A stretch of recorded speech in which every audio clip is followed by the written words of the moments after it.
Alright guys, we're back. Let's see what the alternative is. Oh, I should have just used the 3. Everything else is higher.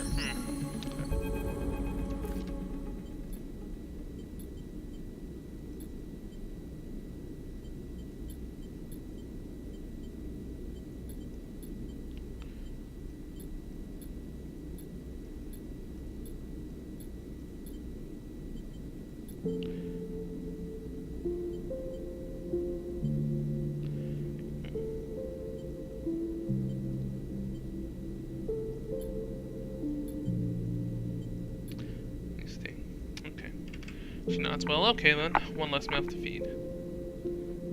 Oh, just keep... Oh. Look, Sleeper, I'm not gonna go back over everything that happened, she sighs. I'm trying to put that behind me. But, hope you find what you're looking for out here. She smiles and kicks off, gliding to the ambergris and the starward belt beyond.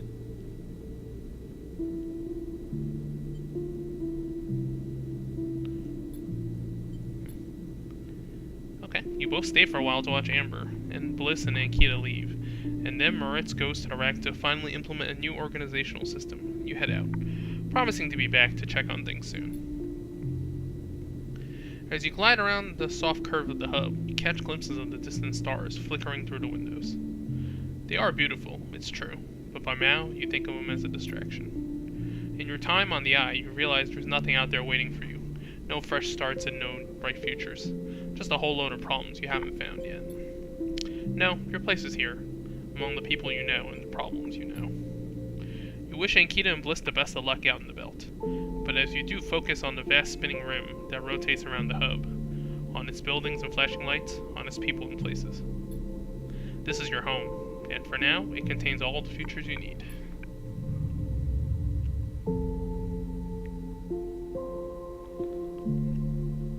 Oh wait, what? Is that an ending too? Huh. That's weird that that's considered an ending. Why can't you just continue the thing?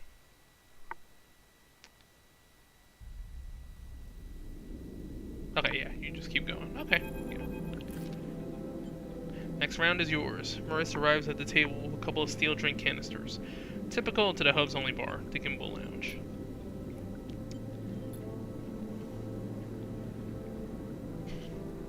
A rapidly spinning cavernous sphere, the Gimbal's weak gravity, just like the gravity at the eye's rim, is created by its gut-wrenching rotation. It's artificial gravity.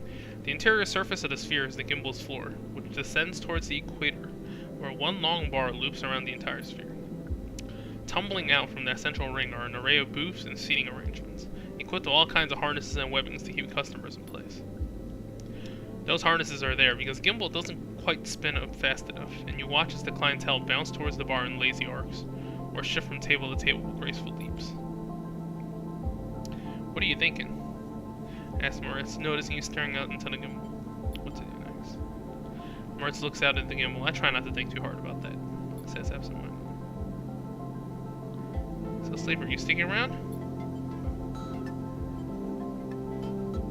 Moritz nods. Of course I'm gonna need help in the bay. Moritz rubs the back of his head. One cycle at a time. That's how we'll take it. Nice and easy. You aren't sure if he's talking to himself or you. He lifts his drink for a toast. To the next cycle, he pronounces and knocks it back. Later, when you finally leave the Gimbal, Moritz is still laughing. You help him out of the spinning Gimbal and back into the hub, sending him on his way back to the bay. Then you pause for a moment to watch the stars as they spin and spin around the eye. You smile to yourself and think of Bliss and Ankita out there somewhere, among those points of light. To the next cycle.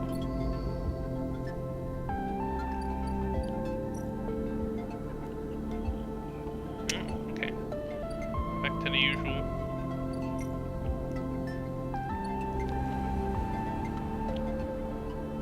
Still a few more cycles before that. I guess we can... Oh, wait.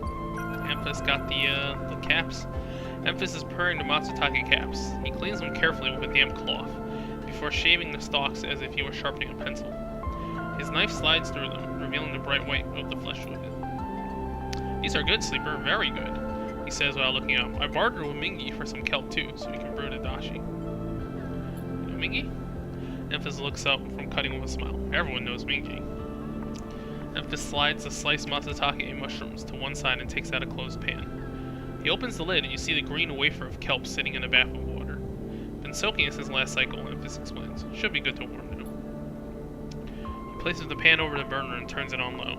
We have some time now. He wipes his hands clean and throws the cloth over his shoulder. However, there is one difference this cycle. He smiles. You have been the one providing the ingredients, so it is my turn to provide a story. Okay. Good. The story is important to me. He gestures for you to both sit on the folding stools behind the stall. You see these? Memphis runs a hand over his forearm, tracing the circular scars that mark them, like perfect bite marks. Conway called it an anchored interface rig, a mechanical control device for piloting a heavy-duty extraction suit in low-G industrial operations. We called it a bone suit. He points to a pattern of larger circles on his shoulder. They drill in and anchor it here, and then all the way down the arm. Taps each scar on the way. It maps mechanical movements to the suit exactly, a one-to-one mechanical replication. You swing your arm, a 2-ton arm swings too. You should have seen the recruitment ads. Strong people in even stronger suits, tearing through stone and scrap. Superheroes. Half my graduating year signed up, from company school to company shuttle. Conway from birth to death. He stares off into the distance for a moment, fighting with the memories. But the bone suits weren't good. The rate of failures was high, and failures meant arms torn off, anchors torn out, broken bones, bad stuff. So after a while, Conway discontinued them. No longer competitive, they said. He checks the broth, turning down the heat and adding the mushrooms. So there we were, hundreds of us with surgical alterations for suits that didn't work. They sent us home, back to that company colony that spat us out, to be cleaners, drivers, cooks. They gave us drugs for the pain and told us to make something of ourselves. When I deserted, bribing some passing spacers to take me into orbit, there were only me and a couple of others left. The rest just faded away. Arthritis, osteoporosis, they folded in on themselves like paper lanterns. That was my generation. The anchor points still ache, still burn, touches the scars. But what burns worse is the betrayal. I've been on the eye a long time now, but that will never fade. Not that and not the faces of my friends. Memphis reaches over and sprinkles a handful of leaves onto the broth. It is ready. Thank you for listening to me. I will not let their story die, and as long as I'm telling it, it will remain. Memphis pours the broth into a double-walled metal bowl and hands it to you. The heat radiates through your hands, and the smell drifts up, rich and sharp, like a pine forest after the rain. Drink the broth slowly, chewing the matsutake and thinking. Memphis busies himself with cleaning the pans in the bowl, sealing the kelp back up for another day. Then he quietly comes to sit with you while you finish your meal. Neither of you speak, preferring to let the story linger in the air a little longer. It's not that there's nothing to say. It is that sometimes, in the moments after something, speaking breaks the spell. So you both idle, eager to be in each other's company. Memphis taking longer over his cleaning, his packing, and you savoring the final dregs of broth. When you finally finish, you hand him the bowl. You feel the spell break, and the story leaves you both. And as you leave, you know that both of you are somehow a little more empty, and a little more full than before. Oh, okay. 2 points.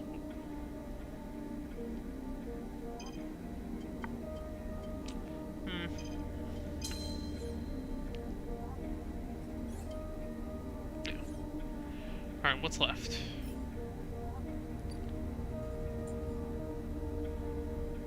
Speak to Ravi about what happened. I think it takes some time, though. Help Rico's experiments now, I guess. There's not much left to do. Oh, we could do the bar thing.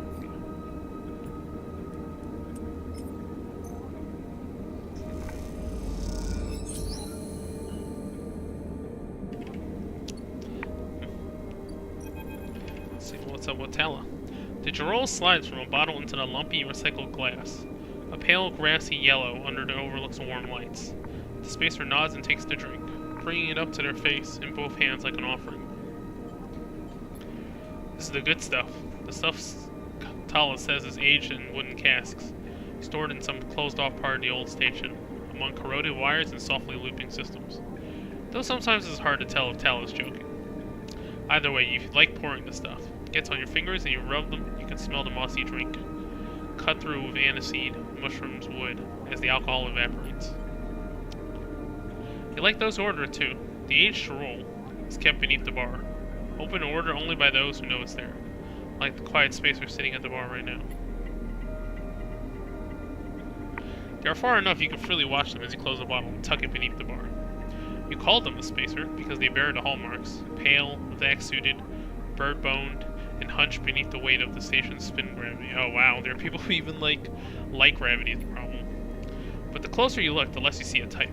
Pale eyes, almost gray, but kind. Delicate fingers that lightly drum the bar as if it were an instrument. A shock of black hair almost covering a forehead scar.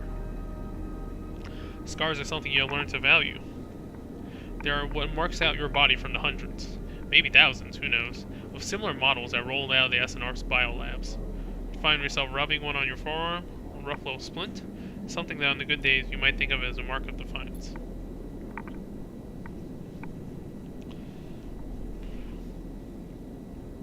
Suddenly, you hear a heavy clunking at the door. It creaks open and a huge cylindrical metal tank tumbles through, slamming into the floor. Shit. Talent breezes in from behind her, a whirl of bright hair, and bright eyes. Sleeper, can you help me with this? She ducks behind the bar and comes over. You look at the huge metal tank suspiciously. How did you get that up here? Tala puts a hand on her hip. Are you gonna help me or what? Come around the bar and get to one side of the tank. Okay, says Tala. On my count. 1, 2, 3. You both heave the tank up to standing, somehow. You hold it in place, struggling to keep it steady. Where's this going? In the back comes a voice from behind the tank. Somehow you manage to lug the huge thing into the back room when you place it in one corner, dwarfing the rest of the contents of the small room. As you do, you hear a crunch.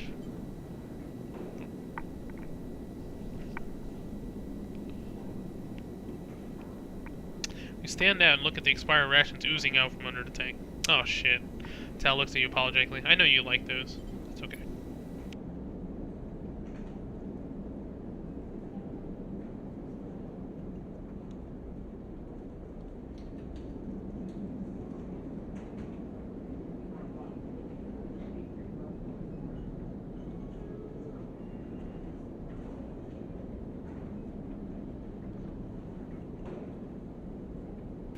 You push the crushed rations. Sorry about this, guys. Ugh, just allergies are killing me right now. You push the crushed rations to one side. That's the end of that. Tal looks exhausted and rubs her shoulders. Francis, I swear. Something up? Yes, she sighs. He's supposed to be back from Etienne's up in the Greenway by now, back over at Garol. She leans against the tank. It seems like he got lost again, or joined the Haifa commune. We need that Garol. There's 4 other bars near here, and the spacers sure as hell don't come to the Overlook for ambience.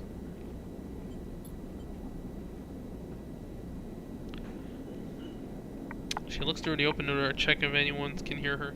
She knocks on the hollow tank. So I'm taking matters into my own hands. She smiles. Welcome, sleeper, to the Overlook Distillery. You look around the dank back room.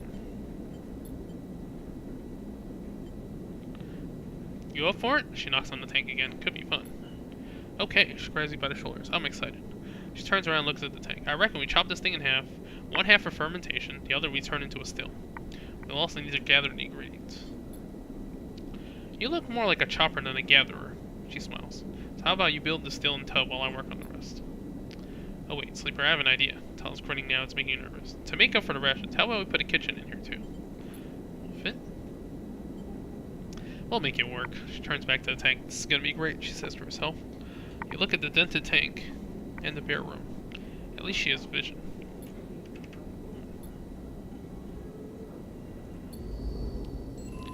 Alright, we gotta work on this. Build the still. Okay, well. Oh, good thing I have the engineering power.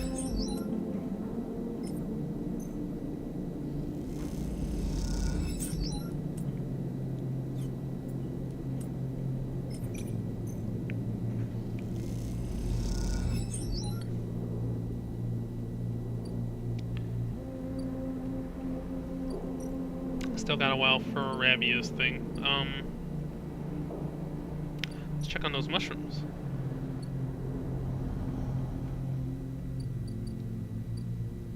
One more cycle.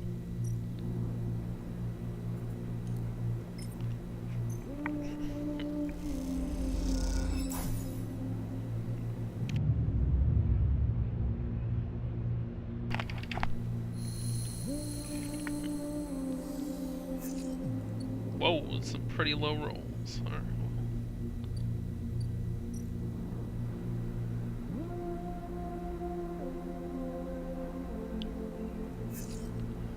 Okay.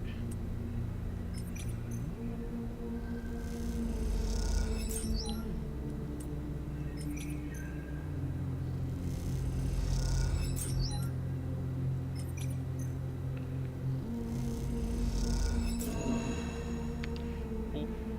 Okay. Gonna need some more spores, probably. Alright, we're done with this.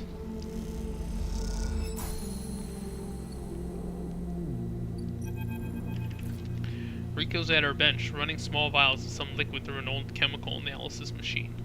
The whirring of the spinning drum fills the lab with white noise, and you aren't sure she notices you approach. Sleeper, it's good to see you. She looks up smiling. This little project of ours has been keeping me awake the past few cycles, but right now I think I have something. I know my limits, she laughs to herself. I just don't like paying attention to them. The drum finishes spinning, and Rico lifts a vial from it, holding it up to the light.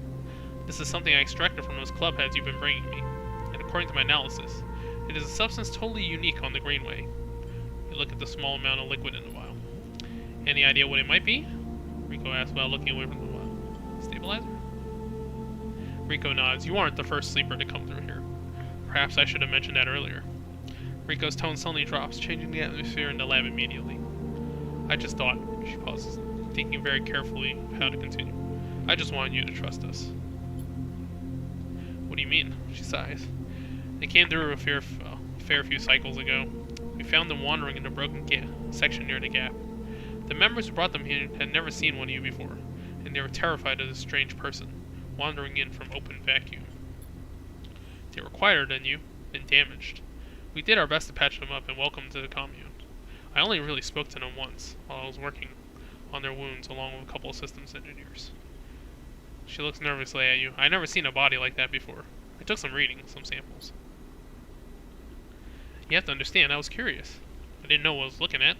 Just took a little of the damaged material, less than a thumbnail. She shifts her weight to her crush. The next cycle they were gone. They took a little food and hiked up towards the wild margins, where the greenway meets the wastes. Someone saw them in the distance, but that was it. They disappeared into the overgrowth. She sits down heavily, the vial in her hand. When I saw you, I wanted things to be different. I wanted to keep you here, rather than let you disappear into wherever they ended up. She smiles to herself. Yes, I wanted to understand this place better, but I also wanted to help you. It seems that somehow, both my wishes have come true at once. She holds out a hand with the vial. This is for you. Take the stabilizer. The glass cold and smooth in your palm. Thank you. Don't thank me. She gazes out at the greenway through the glass. Those club head caps made it for you, or at least who or whatever made those club heads. She starts to clear a bench. It was right here, there, contained in their tissues. I only had to extract it. I imagine you understand how incredible that is. I learned enough from that sleeper to know that your body, your frame, runs on some exotic technology. Exotic technology that has a time limit built in. Somehow the Greenway knows that too. It understands your physiology much better than I ever could. It knows how to treat you. Just like that miraculous antidote that sprung from the mold. So this sprung from your presence here. The Greenway speaking to you. It's welcoming you.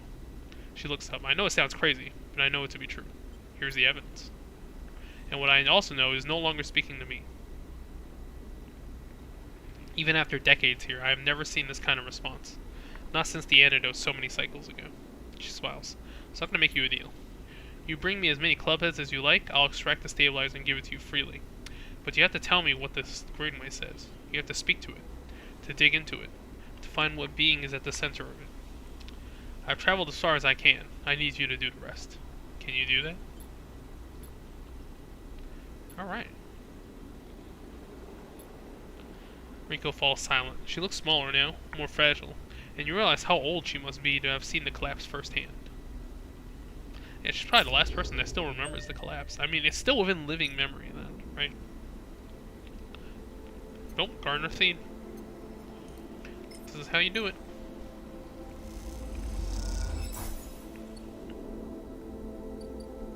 I think we just wait.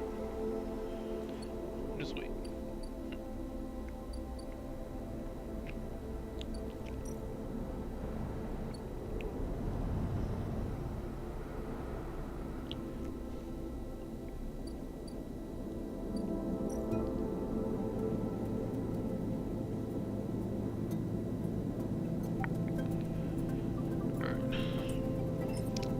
more cycles should be enough. I don't want to risk the one though.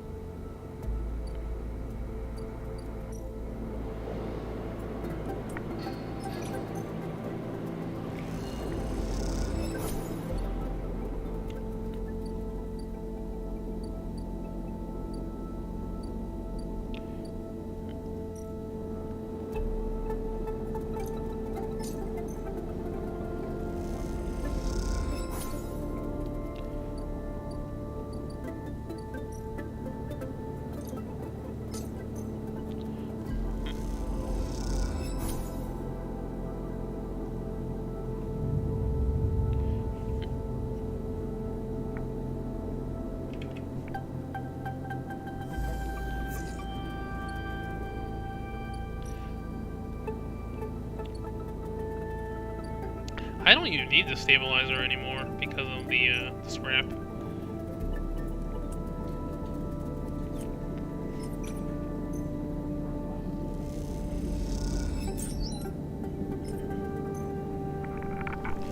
I guess they should have made it... Okay, well, we'll talk about it at the end, but... They really should have made it harder to get stats. Because it's very easy by the end to just have everything and be good at everything. Look at this. She grins. The overlooked distillery in all its glory. Squeezes you around the shoulders. Thank you.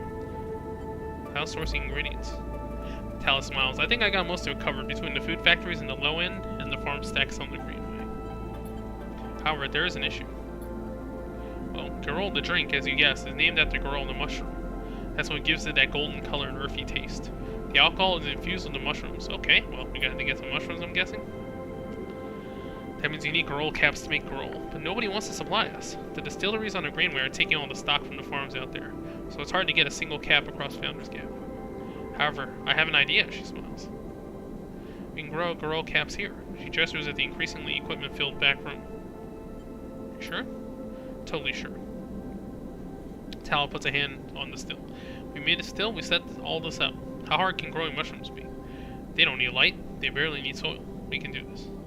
She pauses, or at least we could if we had something to grow them from. Exactly. Suddenly you feel like you walked into a trap. And you are the perfect person to get me those spores. Think about it. You built the still, you're great with plants, you know the eye like the back of your hand. Need I go on? Are you flattering me? Okay. Get some spores.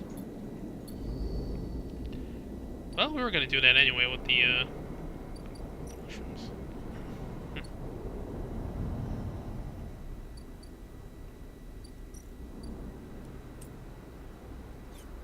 Oh, snow.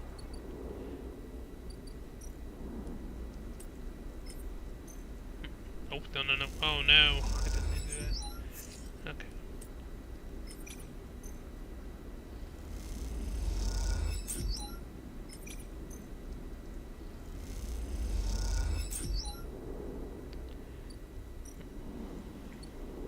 Oh, let's germinate some more here.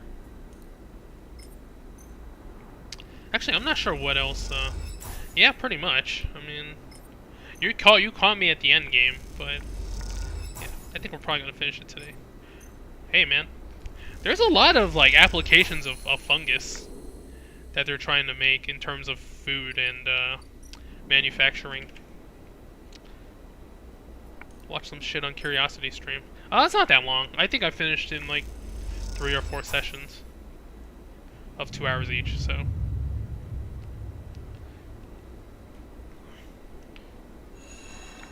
It is really good though. If you have Game Pass, I mean it's on Game Pass. Alright, let's go. How many more spores do we need for her? I don't think so. I think you can get everything in one go. There are some choices that I'm not sure exactly what how much it changes, because like some of my choices did seem like it affected how it went. Okay, how many spores does she need? Oh, you need 3 also. Okay, yeah, I can get that. Spores for Tal. Alright, well, the other event resolved. Let's take a look. Even before you enter the office, you can hear the sound of Rabia working the heavy bag. She's hammering it, the chain creaking as it shakes with each hit. She's been like this since. Sabine doesn't finish the sentence. They're sitting on a stool looking at the terminal in the corner, searching through the SNR data you pulled all those cycles ago. How have you been? I'm well, Sleeper. Happy to no longer be hunted, they smile. Yadigan has plenty to deal with, and without Yannick, I'm free. They glance nervously at Rabia. Rabia stops punching, and in the silence you can hear a breathing hard. Sabine looks over at her. You sense something between them. You realize you haven't seen them together since they tried to kill each other in the same unit. A lot has changed since then. They hooked him up like a puppet. Rabia hits the bag. Rig that thing in his head so they can control him. Push the old Yannick out. I don't know why he let them. Rabia throws in a few more punches. But it's a lesson. Don't let them in. Another flurry. Yadigan shouldn't deal with corporations. And we never will again, she spits. She comes from the bag. At least Yannick's death has been treated as natural. There's a chance we can come back from this. And Yadigan can hold on. But there are opportunists trying to take control. Sabine turns to you. Yes, but now the connection has been broken. I've been looking at removing the trackers from the implants and Yadigan's enforcers. Yeah, this is like space capitalism, the game, basically. The plot is essentially Blade Runner. I have not played Outer Wilds. I might. It is on Game Pass. Sabine's turn to you, but the connection has been broken. Okay, it's a significant job, but I think with time, I can do the surgeries. Yadigan walks away from the bag towards the far side of the unit. Those surgeries will never happen if Yadigan collapses, she shouts at Sabine. Clearly, this is a well-worn argument. Will Yadigan really collapse? I don't think so, no. Rabia doesn't either. They look over at her. At least not when she's calm. What I understand now is that Yadigan can be something if we want it to be. Coming here from SNR, from Core Worlds, all I saw was a gang. And with Yannick keeping me on the tight leash, they shudder. Rabia believes, and I want that belief. They look unsure. I also want to be done with SNR, but I doubt they're done with me. They glance away, rubbing at their shoulder. I hope you're... Okay. When I leaked the data on the Sleeper program, it was to try to help people, like you. They grit their teeth. But after all the cycles here, being pushed down, pushed away, trying to survive, all that got away from me. So when you turned up, they sigh, it shook me up. Okay. They ran a hand through their hair. But I ended up here, so... Oh, of course. They reach into a pocket and take out a handful of vials. These are the last of the case. You can have them. They drop them into your hands. After these last few, I don't know what we can do. With the SNR connection broken, they look down. But I know there are other ways. Repairs, other pharmaceuticals. I even hear there are some labs out in the Greenway. Perhaps they can help? You meet your eye. Sorry, I can't do more. Okay. What are you doing? Later, when you leave, you take that handful of vials out of your pocket and look at them. You can still feel that core of anger deep down inside, and you don't know if it will ever leave. But SNR doesn't own you anymore. They can't, because this place, these people own you. They're what makes you get up every cycle, they're what keeps you breathing. You put the vials away and walk through the low end. Your senses turn to every sight, every smell, and every sound, soaking it all in, living. Oh, is that the end of the stuff? That's the end of their storyline, I guess. We're almost at the end of this. 2 more upgrade points. We can... I think Endure is probably the least useful. But, I mean, then again, I played a hacker through this thing. What's left? Improve the Overlook.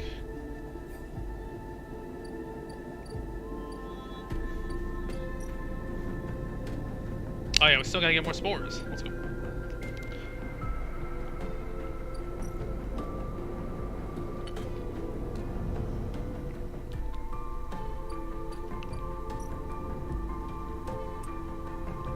Okay, that should get you 2, right? There you go.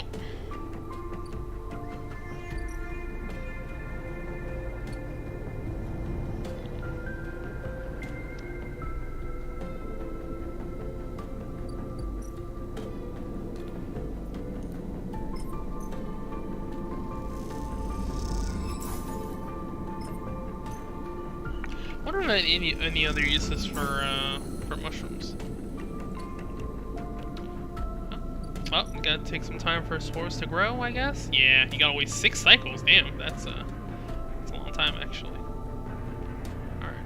I guess we did all the other the storylines, so there's nothing to do but earn some money and wait, I guess.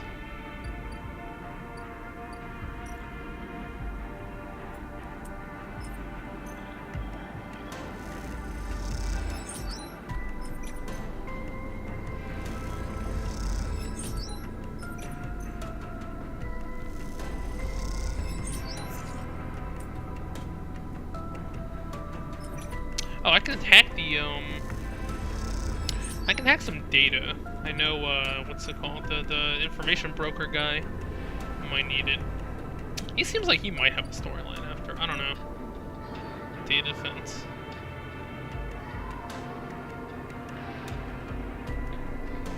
Okay.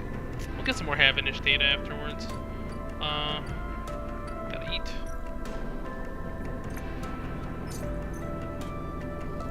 Damn, I got 4 stabilizer? Dude, each of those things cost quite a bit.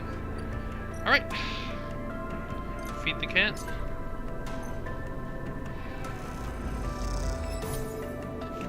I don't know if the cat ever actually shows up.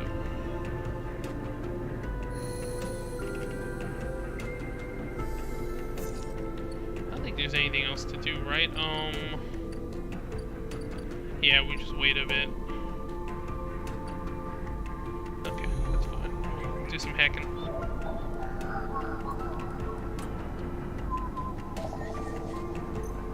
Not that I need a ship mine for anything, but...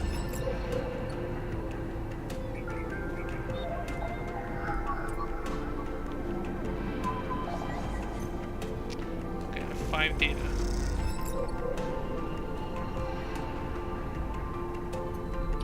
Alright, let's go give it to him.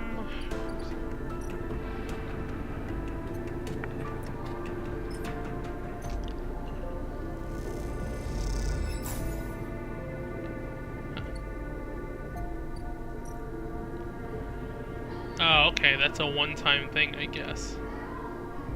Oh, okay, now you want yet again data. Okay, I guess you should get him all his data, see if it gives you any, like, storyline shit here.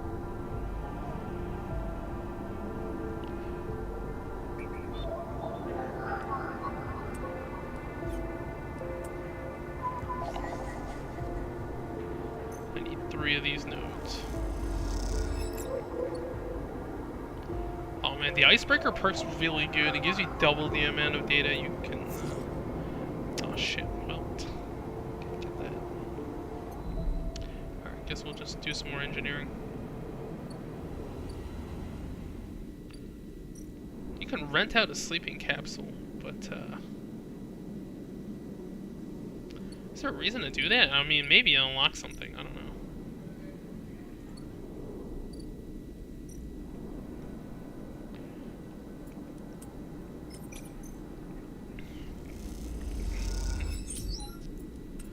Well, maybe that sleeping places is better. Who knows?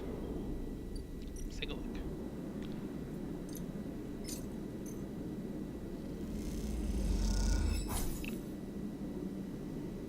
Rent a capsule. Okay, yeah, you get a capsule now. So yeah, it seems like you can get multiple places to sleep, but they're all the same, which I kind of don't like. Like, I wish the higher class ones maybe take away less condition when you sleep, or you get more energy. I don't know. It just seems like a waste to have everything be the same. Well, this game is, I don't know if they're still working on it or not. They can still change it.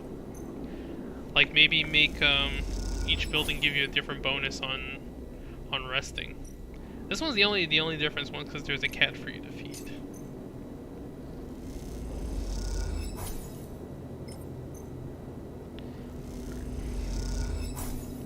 Got a few more cycles till the mushrooms generate.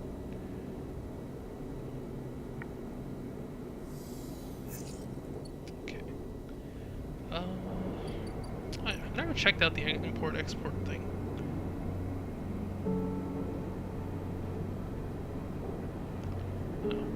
Oh, you can sell the mushrooms here. That's interesting.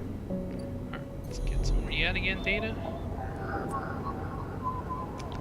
So the hacking stuff intentionally needs low rolls, so you have something to use your rolls on. Need one more yet again data. I don't know if there's any more. Yeah, right here.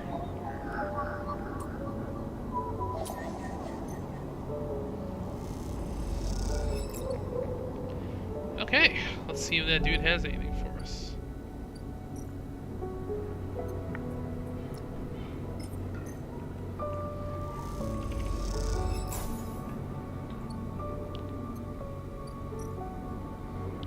Nope. Yeah, he's completely out of... You gave him all the data he needed. But maybe there's something in a few cycles? I don't know. Let's see how long till the... we're only a third of the way through that part.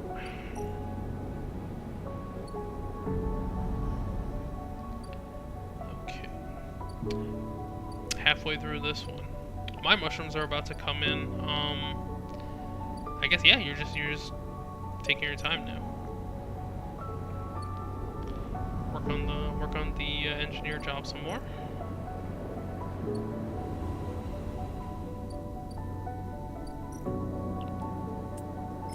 Yeah, early on, because there's no time limit in this game, you can kind of just like, alright, just build, take on the plot. The time limits, I feel, aren't as aggressive. You feel very pressured early on, but later it's like, alright, well, there's not much I really need. Spacer view.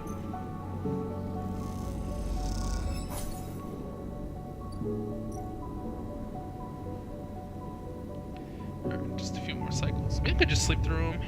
I don't think I need more resources at this point. I just have a huge stockpile.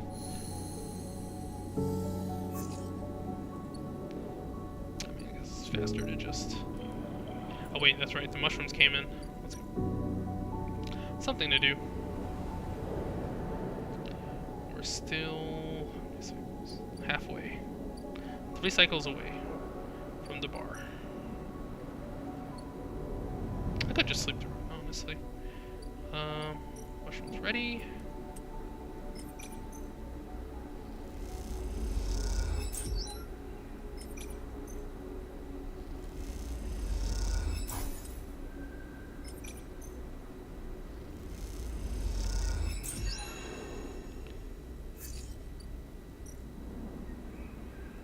I get some more spores.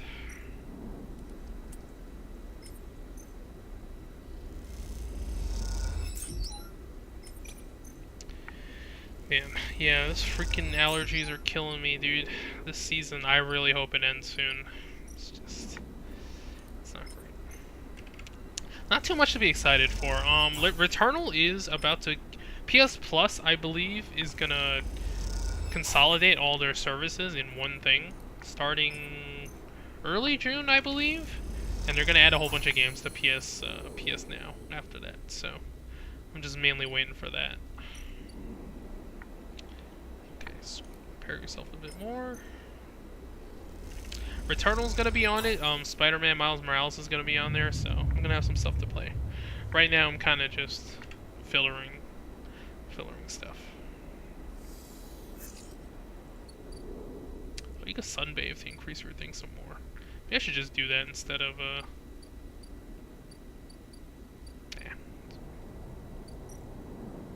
You never know when you might need some more credits.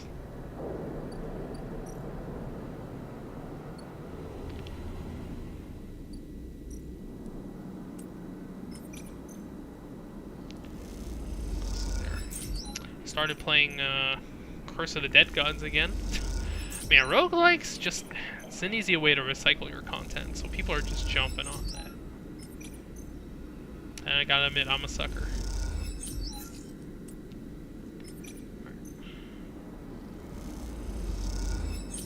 Dude, this thing gives you money and it gives you scrap. It's so good.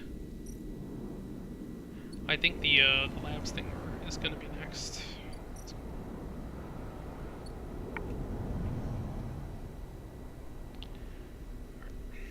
Oh yeah, after this cycle.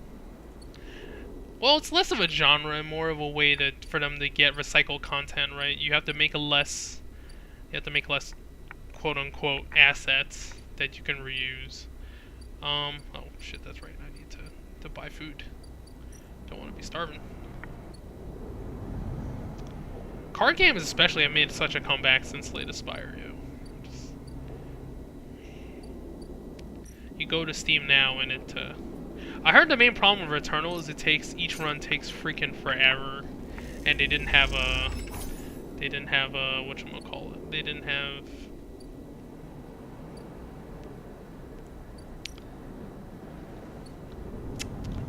have a save system. Yeah, that was the thing. Well, maybe they added it. It has been a while since that thing came out. Okay. So, I knew it was gonna get on PS Plus, so I just specifically waited. More self-repair.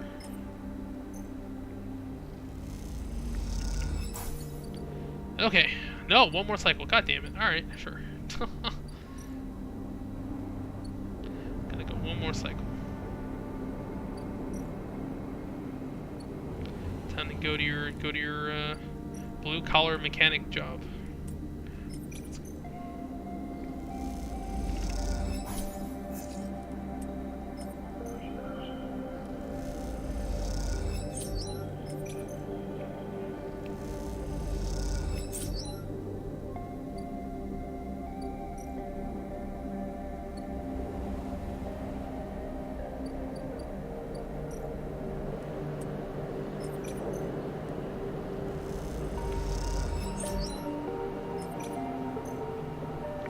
Enter the Gungeon, man. I really wish they would make a sequel. But, the Enter the Gungeon thing was not. I heard it's like a different genre.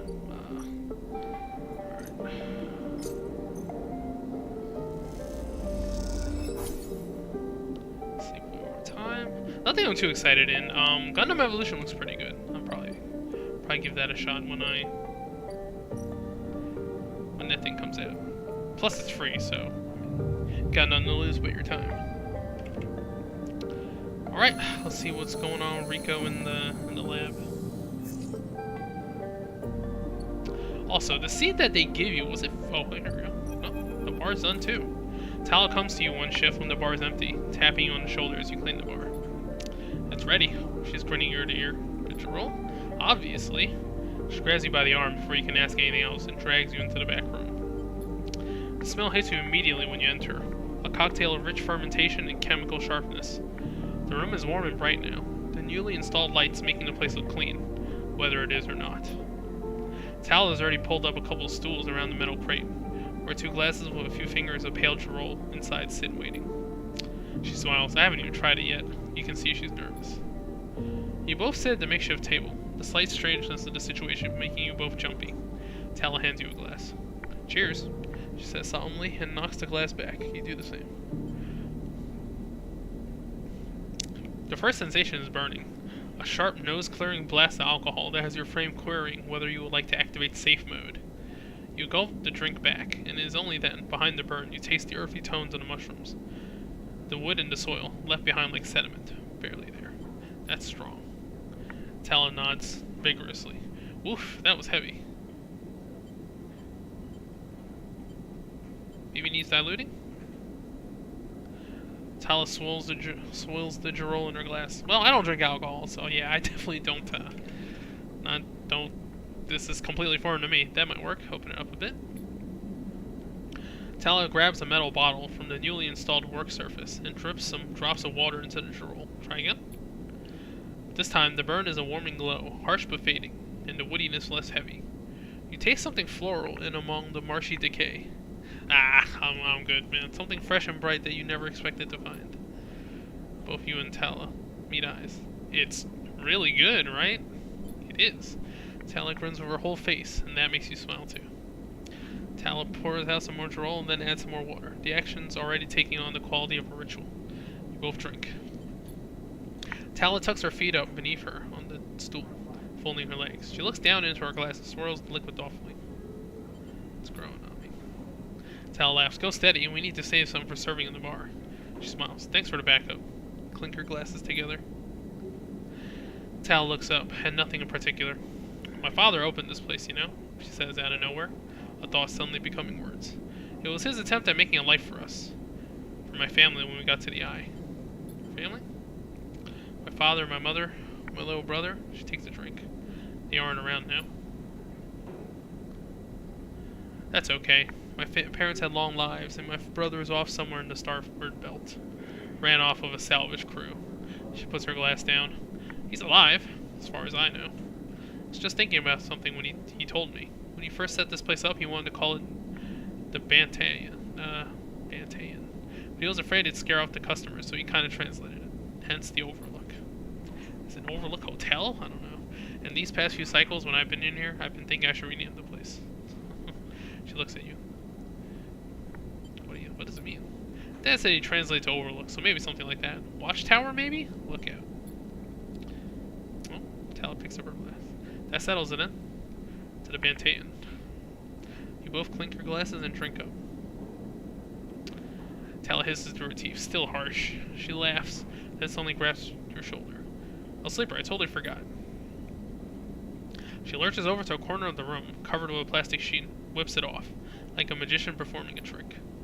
Beneath it is a neat little kitchen. A sink, a work surface, a compact oven with a hob. Your kitchen. She doesn't give you time to respond. You can come and make stuff here anytime, as long as you promise not to raid the mushroom farm. I need those for this role. I was thinking, too, that if things pick up, we can start serving proper food at the Overlook. I mean, the Bantayan. She laughs. Do you like it? Perfect.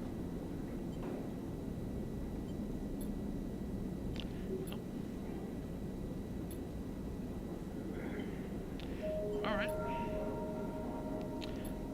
Is it time to become cooking mama? What's going on? What do you do here? Oh, you can cook the caps. Okay. Oh, this is what you do with the mushrooms, I guess. Well, I guess that's the end of that. Alright, let's see what these actually do. Oh, it's just eating, I guess. Okay, yeah, you just get energy. Okay, you just get energy from the mushrooms.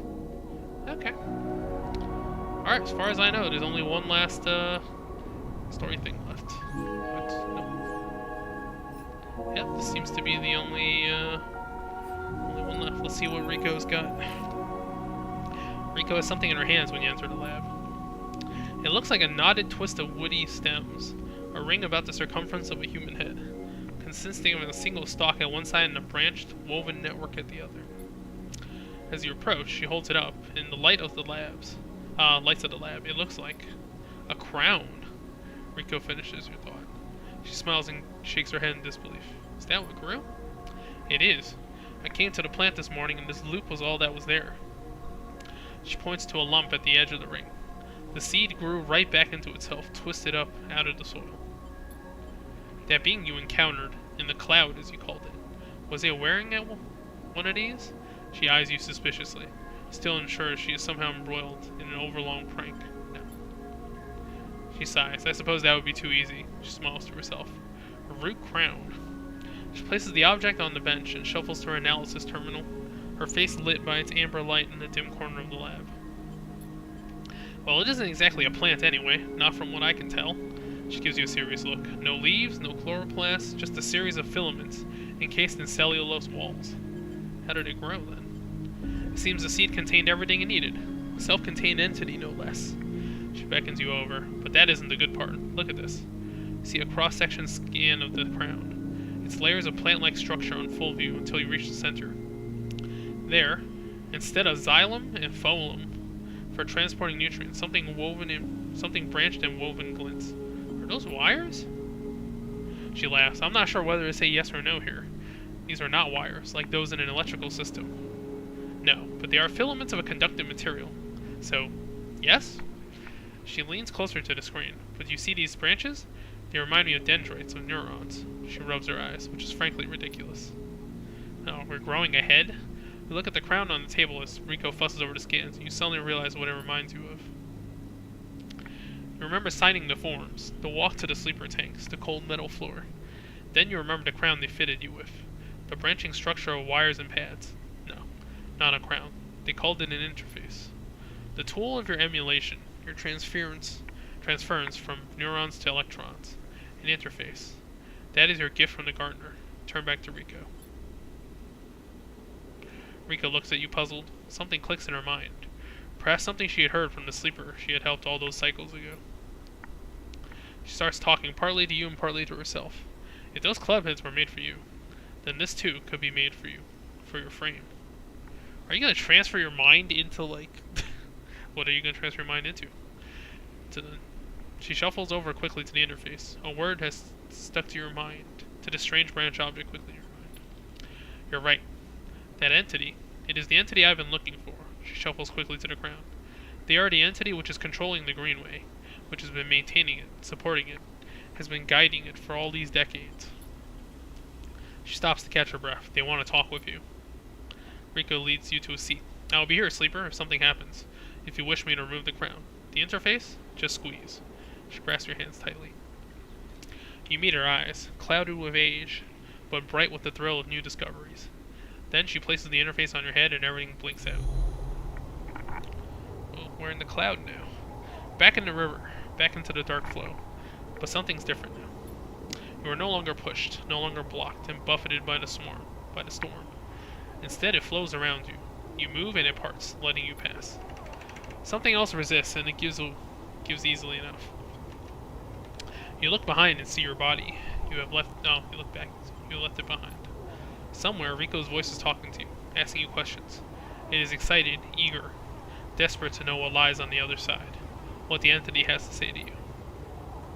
You realize how long she has waited for this moment, for the moment of meeting between the inhabitants of the Greenway and its protector, and yet she is still on the outside. You shake off the sadness, you open her eyes. Then you see the figure, Gardner, out in the storm, planting. It takes less than a moment to reach them. You have never felt so free. That is how Navigator must have felt, released from their prison. This, you think, is what it feels to be in the place you were built to inhabit. Gardner does not turn at your approach. They go on planting, but their voice whispers in the waters like a sharp rising current. You grew the gift? Their speech hisses around you. Good. I am glad. Oh, I want to be. Then we're the same. Both eager shoots seeking one another. How does it feel to be free of your seed? Oh, are you gonna get rid of your body in this ending, maybe? There was some disagreement, continues Gardner, as if you were picking up on a long-held conversation with the others. They felt you were a danger, but they are always cautious, especially the fungi. They like old law. Known knowns, wide and stable networks. Fungi were cautious?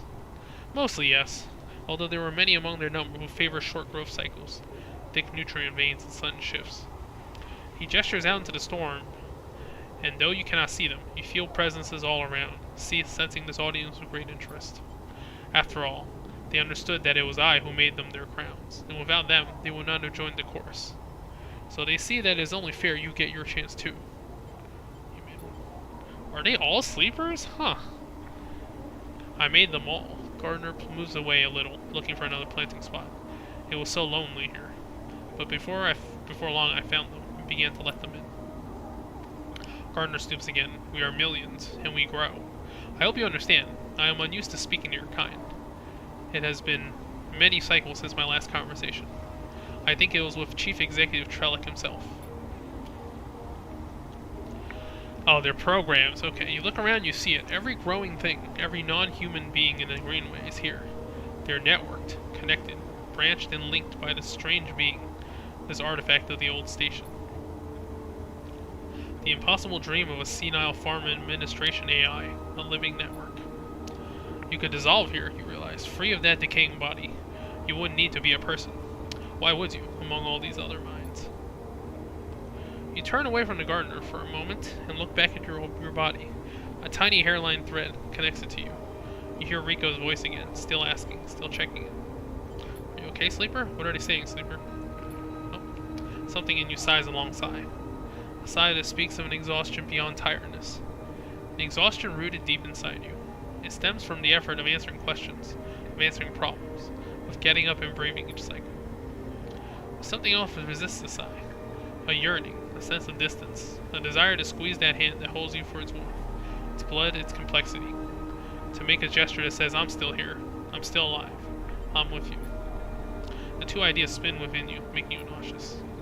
If you break that thread, you will be free to dissolve here, to grow strange and beautiful among a million others. If you follow it, if you squeeze Rico's hand, you will wake up, back in that dying body, with all the pain and warmth that entails. Now is the moment to choose. Okay, do you wanna be AI man or go back? All right, let's take a look.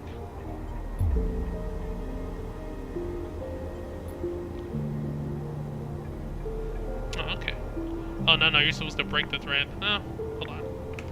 Let me back to menu. Let's see if we can get through that.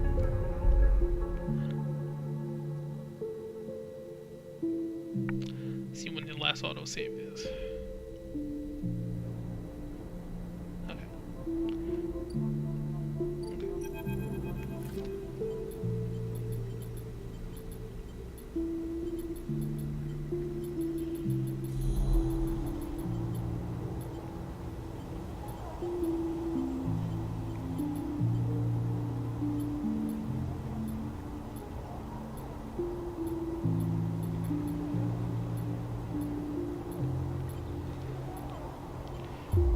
You pluck the thread like a string, it snaps. Nothing changes. You stand at a point of stillness. No, you don't stand. You have no legs, no body. You are a point of stillness, a point in the flow. Your mind fizzles. 1,000 new shoots break through the soil. They entwine with you, embrace you. Some part of you decays while something else feeds from that decay. The spores of your new thoughts float away in the shifting clouds and settle in new soil. Then you see Gardner out there, still planting, and they stop, like an old man resting in the fields, and they turn to you. And you join the chorus, and together you sing the song of growing things. Well, that's an ending.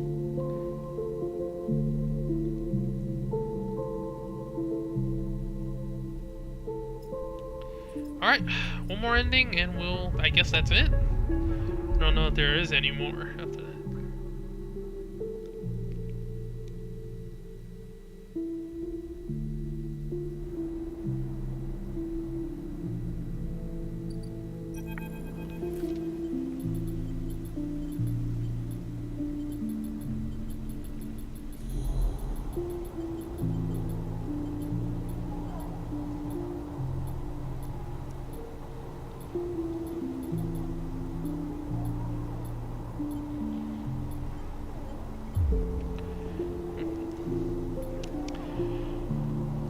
The river whirls around you, but it doesn't pull. It isn't jealous. Neither does it understand. It is, after all, just a river. It isn't a person. A flesh and blood person, with wants, with desires, with the capacity for love and hate. It doesn't understand you, and you don't understand it. So you don't focus on it. You don't think about it. On what feels like such a long journey back through the dark. You set your mind on eyes instead. On hands, things you can focus on. Hold on to. And then, after an age of crossing, you are there, settling back into the chair, into a body in the chair, and the overwhelming sensations that come with being a living being, with a rich and detailed sensorium. For a moment, you feel like you made a terrible mistake. Who would choose this weight, this anxiety, this deep well at the center of existence? But then you feel it, Rico's hand, gripped hard around yours, trembling a little, sweating a little. Rico's hand with its brittle bones and crumpled skin. And in that moment, you understand why you made this choice. And then you squeeze Rico's hand and you wake up. Oh. Let's see if it lets you continue. Is there anything else? Maybe I missed something. We'll do a few more cycles of, like, just feeding the cat just to see if there's anything else. I'm not sure. We should check to make sure. There we go. Sleeper? Rico's voice comes wavering through the dark. Are you still with me? You sit up. The lab, a bright green glare that fades as you gather yourself. I'm here. Rico smiles. Good. Squeeze your hand. I thought you left me for a moment. What? She pauses. Who? She smiles. Tell me about it. Tell me everything. You tell Rico everything. You tell her about the Gardner, that strange farm administrator AI that has grown to be so much more.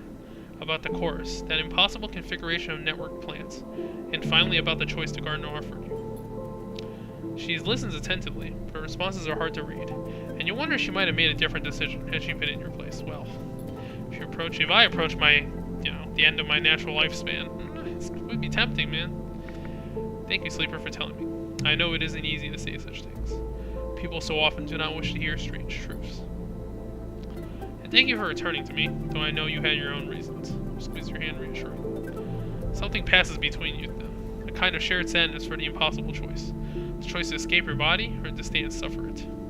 Her smile is warm and generous, and whatever the wisdom of your choice, you are glad to feel welcome in this moment, in this place. Then suddenly she stands and walks a little away, as if trying to escape an unpleasant thought. You worry that she knows all too well what it takes to make a choice like you did. So, Sleeper, do you plan on staying in the commune with us? I'm glad to hear it. Rico crosses back over to you and takes one of your hands in both of hers. Hypha needs new blood if it wants to survive. Yeah, she squeezes it. Here,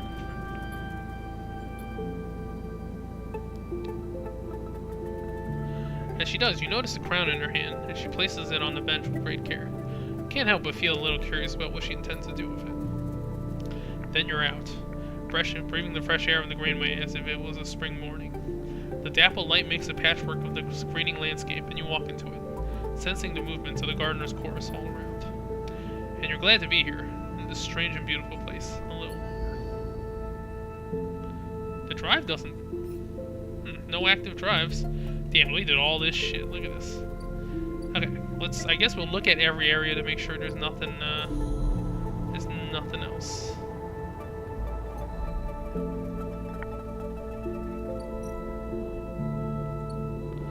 Just to make sure.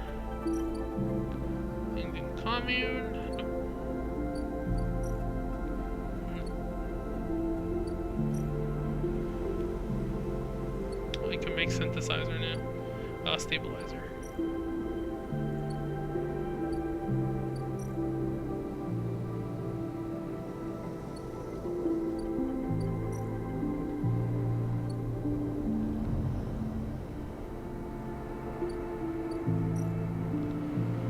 Nothing.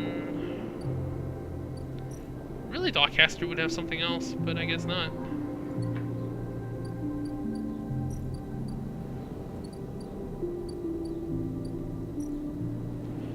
The Tambor Tea House? Nope.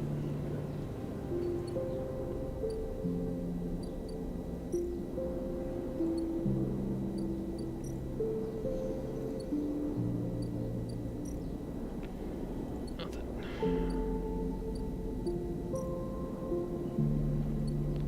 Get the cooking.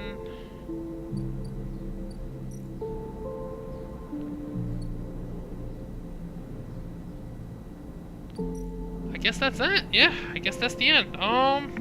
Yeah, I really like this game. I think it's intended for you to go through it in one go. I don't know if you're supposed to replay this, because you can, when you get the ending, it's very convenient. When you get one of the endings, it lets you just reload and pick the other choice that lets you keep playing. So yeah, my main problem is there's a lot of ways to get a place to sleep, and there's no differentiation between them. And the upgrades are really strong, but the problem is I feel like they're too easy to get. The discount is insanely good, because early on you're very short on money. So Obsessive Haggler, I feel like you should rush that. It's really, really strong. Starting class doesn't matter all that much. You get one improved stat and one hampered stat. But like I don't think it's that big of a difference. The classes you play, it just very quickly becomes the same. The instant karmas, actually all the level 2 abilities are really strong. I don't think the endure one's very good though, because it's very easy to late game to get your condition up. What else? Yeah, so I feel like they should make it harder to get upgrades maybe. The RPG elements of this game is kind of underbaked. It's much better as a visual novel.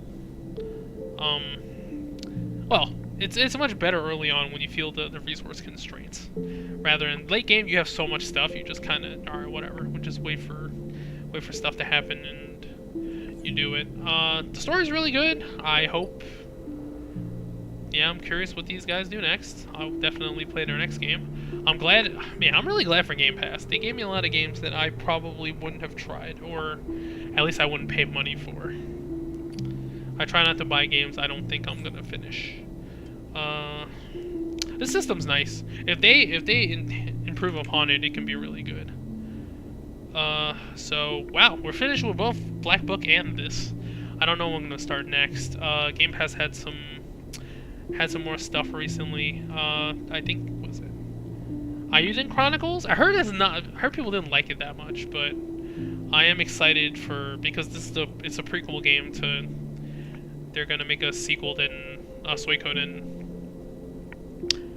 They're gonna make a Suikoden style game, and they made like a prequel 2D platformer thing. So yeah, I'll probably play that. It's also on Game Pass. I'll give it a shot.